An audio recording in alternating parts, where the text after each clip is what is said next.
अजून म्हणून वाटू यूहन्ना 6 अध्याय અને 63 वचन भणशे ने वचन में साफ रीते से लिखल है आत्मा तो जीवनदायक है। तो आत्मा या सारी आत्मा मतलब कई को भाई कई मानसन आत्मा है या फिर वो दूसरी आत्मा है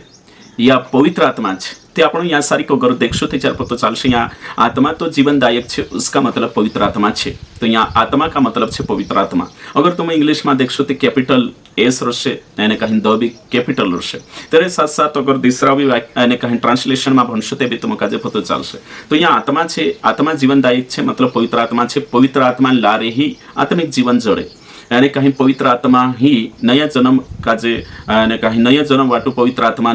मैंने कायल करना खूब जरूरी है। तो वचन यानी कहीं पवित्र आत्मा दुई में भी नया जन्म आपणो जो छे विश्वासी तेना काजे आपे छे। तो हमें यहाँ सारी विचार करजे आपण की आत्मा तो जीवनदायक है यानी कि पवित्र आत्मा ही आपण काजे अनंत जीवन आपे आणि कायल करे जी बात छे। तो हमें यहाँ गोथा वचन जोशी तोशी व्याख्या नहीं करना है उल्टी पुल्टी व्याख्या नहीं करना है बाखोन पूरा अध्याय काजे भणीन संदर्भ में वचन व्याख्या करना खूब जरूरी है। तो हमें यहाँ आपण देखने बाजरे कि आत्मा तो जीवनदायक है। अगर अपनी आत्मा ली लेशो तो अपनी आत्मा कई जीवनदायक है। तो यीशु की जानने से पहले ये वचन ऊपर भणशुति आपण पतो चलशे यहाँ यीशु पर विश्वास करना यीशु का जो ग्रहण करने बारे में पूरी बातें छे। तो यीशु मसीह को कि जीवन की रोटी मैं हूँ जो खासे ने कहीं तीस खासे हमारे चावशे तीस पीसे खासे या की बातें विश्वास से रिलेटेड है।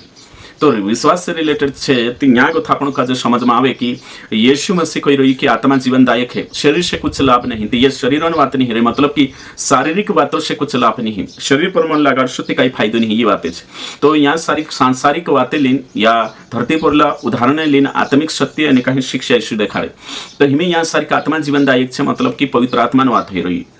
અને પવિત્ર આત્માની વાત છે તેच्या ત્યાં સારી આપણી આત્મા પર નહીં લાગાન નહીં વગત છે कि यीशु जी बात करी છે आत्मा છે એને કहीं जीवन છે तो ये जीवन जीवन तो ऑलरेडी આપણે जो છે તે કાનલા જીવનની વાત થઈ રહી आत्मिक जीवन यहाँ सारी यीशु बात आत्मा છે उसका मतलब कहने કઈ તાત્પર્ય છે यहाँ यीशु जो શીખાડી તેની વાત પર આપણે ભરોસો કરશું એને કहीं તેચાર આપણો કાજે ચીજ જે यीशु શીખાડલું છે જે વચને છે પવિત્ર આત્મા તરફથી છે આ मेरी बातें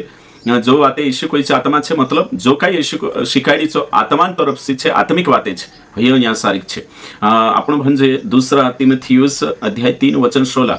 कि संपूर्ण पवित्र शास्त्र परमेश्वर की प्रेरणा से रचा गया है। तो यहाँ सारी वचन आत्मा है मतलब कि लिटरली नहीं लिया हाँ त्याच्या तो बाइबल चालने बाद जशे है ना आत्मा है कोई थी यहाँ सारी यीशु जी भी बातें कोई परमेश्वरांच्या गती है एने पवित्र आत्मा प्रेरणा में है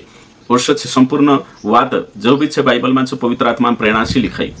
तो यहाँ सारी कई जना लिटरली लिलेतला ती वचन आत्मा है। तो वचन आत्मा है नहीं बाखुन वचन पवित्र आत्मा प्रेरणा से लिखाई ये बात है तो समझना है। तो आत्मा तो जीवनदायक है मतलब पवित्र आत्मा जीवन आपणी है पवित्र आत्मा जीवन आपणी है। मानसन वारा में जी बातें में कोई सी तीनी बातों पर अतृत विचार करने में फायदो नहीं है। मैं तुमक जो शिकापण बात कहलू है से वचने पवित्र आत्मा वगे कथा है અને तीनों बुलक काजे परमेश्वरन आत्मान मदद लारे समय जने समझीन भरोसो करने सीत तुम कमर काई जीवाय जोड़े। तो यहाँ सारी बात है रही अनंत जीवन यानी बात है रही मारा जो बातें है आत्मा है मतलब पवित्र आत्मा लारे प्रेरणासी लिखाइले है आत्मिक बातें। तो यहाँ शारीरिक बात नहीं लेना है आत्मा जीवनदायक है। तो एक पास्टर वर्ष शिकारतलू मैं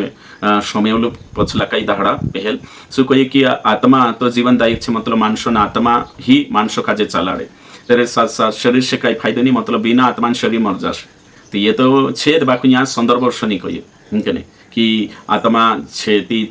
जीवन है ये तो सही है बाकी यहाँ सारी जी बात है आत्मा एने यहाँ जीवन बात है अनंत जीवन यहाँ सारी मारी बातें आत्मा है मतलब आत्मा प्रेरणा या आत्मिक बातें है होतरी बात है यहाँ सारी ऊपर कथा बनशु तेचर आपण काजे पतो चलशे ती तुम विरखाणो नहीं जोए वचन काजे सही भन्न जोए कोरिन में यो तुम काजे देखाड़ी यानी ये वचन यूहन्ना 6:63 याद कर ले जो आत्मा तो जीवनदायक है शरीर से कुछ लाभ नहीं यो एकदम सरल वचन है यानी पवित्र आत्मा जीवन आपे आत्मिक जीवन आपे इनी बात काजे यहाँ इना वचन से आपण काजे शिकणे जोड़े थी तुम अगर इना वचन काजे पहले ओशा लेदार से कि यहाँ जो आत्मा जीवनदायक है ते अपनी आत्मा कोई अपनी आत्मा ने कहीं स्वयं अनंत जीवन नहीं के नहीं कहा कि प्रभु कथा छेटा ही आती अपनी आत्मा मर गई स्वभाव से पापों कारण से मरली थी बाखुन देचार यीशु का जो ग्रहण करी अपने आत्मा में जीवन आये नवल जीवन અને આપણી આત્મા જીવિત થઈ ગઈ એને કહીને એની આત્મા જીવન છે હે કે નહીં તો એ આત્मा जीवनदायक છે ये पवित्र आत्मा बारे बात થઈ રહી આપણી आत्मा से जो न है कहा कि कानला मतलब कि साइंटिस्ट का जो उत्तर आपने करीने ये वचन अलग तरीके से ली जाए जो पास्टर ली गई कि कोई कि आत्मा છે कोई कि आत्मा ही नहीं कोई तीसू आत्मा जीवनदायक છે उसको करीन चली जाए तो करीन में कहने बाज रही कि वचन काजे ऊपर नेचा भरने से आपण काजे पतो चाले तो यहाँ सारी आत्मा जीवनदायक છે मतलब पवित्र आत्मा आत्मिक नवलो जन्म आपे पवित्र आत्मा ये जीवन का सोर्स है पवित्र आत्मा जीवित करे पवित्र आत्मा नवलो जीवन आपे ये बात यहाँ सारी कही रही तो दुरुपयोग वचन काजे नहीं करो।